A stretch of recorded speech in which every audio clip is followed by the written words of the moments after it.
Let's continue, and I should be able to finish it in this video. So we're to name the relationship for the angles shown. So honestly, a lot of this is just up to memory, but I want to make sure you know what these words do mean.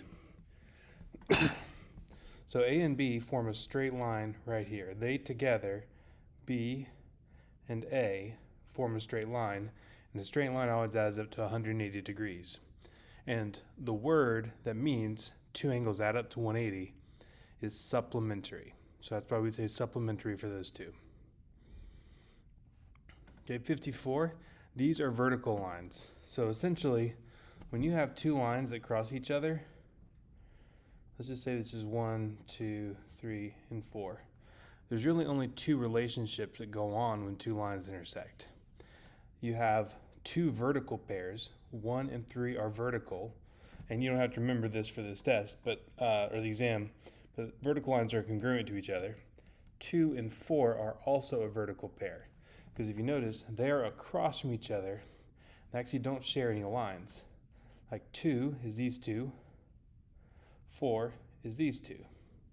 So they're directly across from each other. 1 and 3 are the same. The lines that you have to draw just for 1 or just for 3 aren't the same line. Now the other relationship is actually related to what we had in 53, where they are supplementary because they form a straight line. So 2 and 3 both share this line right in the middle, and together they form a straight line, meaning they form 180 degrees. So when you have two lines intersecting, they're either next to each other and form a straight line, meaning they're supplementary, or they're across from each other, like 2 and 4, and 1 and 3, and they're vertical. Okay, 55, I've got the explanation here. We've got two vertical lines, this one and this one, and A and B are inside of it. So that's why we know the word interior is going to be involved. And this third line, that's called the transversal, they're on opposite sides of it. A is below it from our point of view, B is above it. So that makes them alternate interior. Now 56, if you look at this little box right here, you've got to remember that means that's 90 degrees. So angle A and angle B put together add up to 90 degrees, meaning a right angle. Just like supplementary means they add up to 180, complementary means they add up to 90. If it's helpful, you can think about it this way.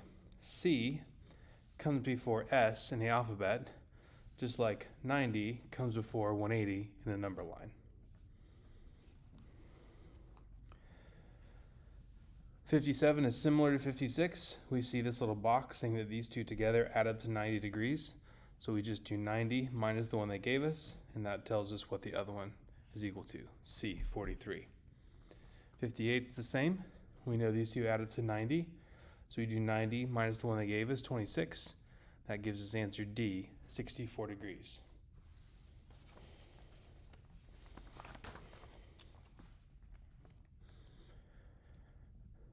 Okay, 59, we have two pairs of parallel lines. We've got, and just, that's why they have the two arrows, is they're trying to show that this line and this line are parallel, and then this line and this line are parallel. So it's just a way to differentiate, because they aren't all four parallel to each other, but this pair is parallel and this pair is parallel. So when you have two sets of parallel lines and they are opposite and congruent, that's a parallelogram. 60, this is four-sided, and there's no parallel or congruent sides, no right angles, nothing special. We would just call it a quadrilateral, because the word quadrilateral simply means four-sided. Now 59 and 61 are also quadrilaterals because they're four-sided. We can be more specific because of their qualities, like this we've already talked about. And on 61, we have four right angles, but you can tell visually, well, it does look like this side and this side are congruent. This side and this side also appear congruent, but they're different from each other. It's not all four equal sides. So it wouldn't be a square or a rhombus for that matter. But we've got two pairs of opposite congruent parallel sides and four right angles, so that makes it a rectangle. All quadrilaterals have 360 degrees. So just like with the triangle, we could do 180 minus the two we know. With a quadrilateral, we can do 360 minus the 3 we know to find out that fourth angle. Same in 63. We just do 360 because just like all triangles add up to 180, all quadrilaterals add up to 360. So we do 360 minus these three, and the result is D, 125 degrees. Okay, find the area of each. This is a triangle, and it will be labeled on your formula sheet that the area of a triangle is half times base times height. So we'll plug in 8 for the base, 5.6 for the height. Let your calculator do its work, and you get 22.4. 65, that's a parallelogram. Again, this is labeled on your formula sheet that the area of a parallelogram is base times height. And if it's easier, you can flip this around and look at it this way. That may make it look more clear that 11 is the base and 2.8 is the height. So you multiply those together and you get 30.8, answer A. 66, this is the triangle. Again, you'll have it listed and labeled on your formula sheet that the area is half times base times height. So our base is 7.9, that right there. The height's 3.9.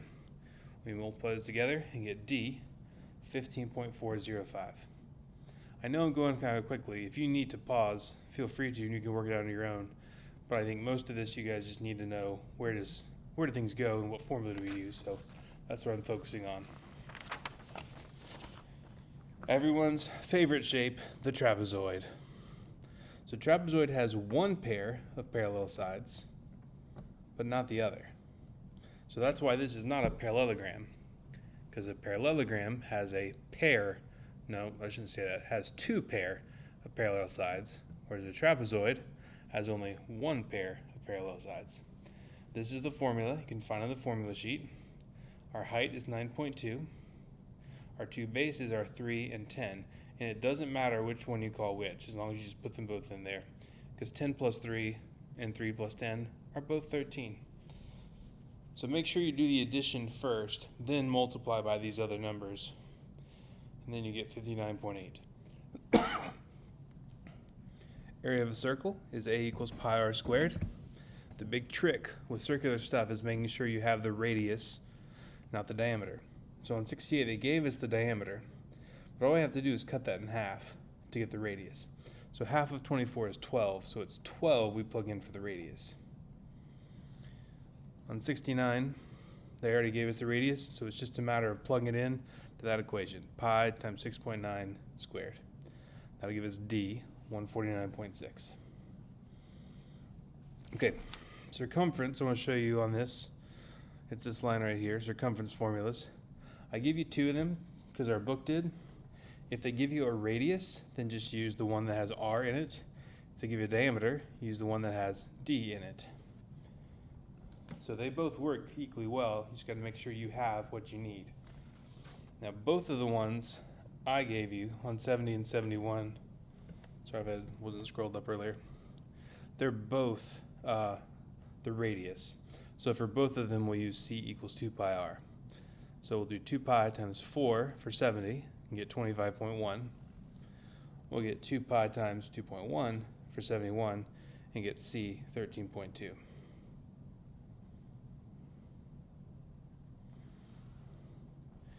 Both 72 and 73 are cones.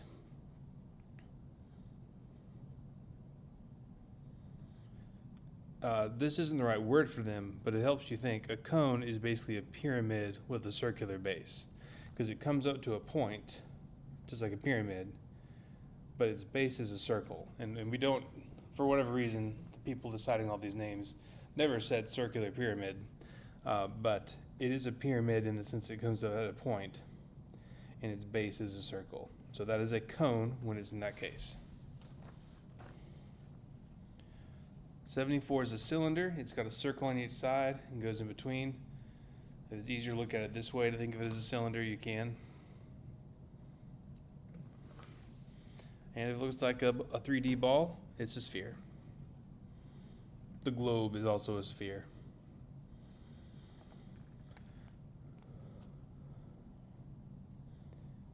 Okay, advanced pre-algebra, you don't have to pay attention to the rest of this. But pre-algebra, 7th graders, you do. This is the volume stuff for 76 through 80. But advanced pre-algebra, you will not have any volume questions on your exam. 76, we have a cylinder, so we have this formula for the volume. Our radius is 10, because again, you've got to be careful with circles. When they give you the diameter, but you need the radius, you've got to cut that number in half. So we plug in R, 10 for the radius, and 12 for the height. And you do get a pretty big number when you multiply all these together, 3769.9. Okay, 77, this is a triangular base. When you have the same shape on the top and the bottom, or even the front and the back, then it's a prism, and you use this formula. Capital B always means the area of the base. So the base is this triangle. You can use either triangle to find the area because they're identical, they're congruent. So just like this solid line is 8, this dotted line down here is 8. Just like this is 6, the line up here on the top of it is also 6. So when we want to find the area of a triangle, that formula is also in the formula sheet. It's half times base times height.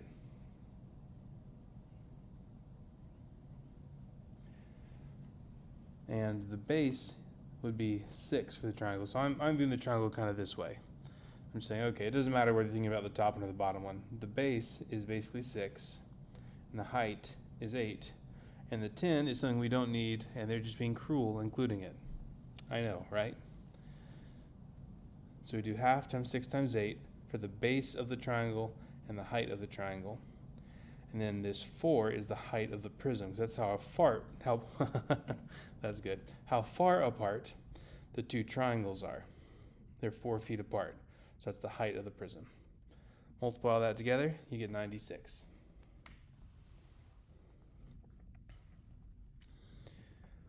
Okay, I'm looking at this as a rectangular prism because basically its bottom is this long skinny rectangle, its top is the same.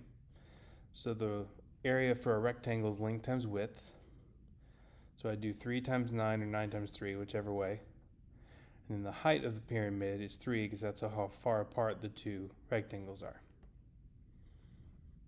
Multiply those together, you get 81. 79 is very similar. And you can actually, with rectangular prisms, you can call any opposite sides the base. It's not going to matter. So if you wanted to say this small one down at the bottom and the top are the bases, that will definitely work. Because then you would just say 4 times 8 times 9. Which if you look, even though I picked a different base, it's the same 3 numbers multiplied together. Because not for any particular reason, I just chose to think of the base as this front almost square shape and this back almost square shape. So I said 9 times 8 for the area of the base, and then said 4 was its height because that was the distance between the two bases I chose. But if you did this top one, this bottom one, you'd end up with the same answer, 288. And number 80. It's a sphere. There's the formula. All you need is the radius, but here they go again. Did they give us the radius? No. They gave us the diameter. So you've got to cut that in half before you plug it in for the radius. Type that into your magical calculator, and behold, the answer will be C, 38.8. Good luck, guys. You're going to do great.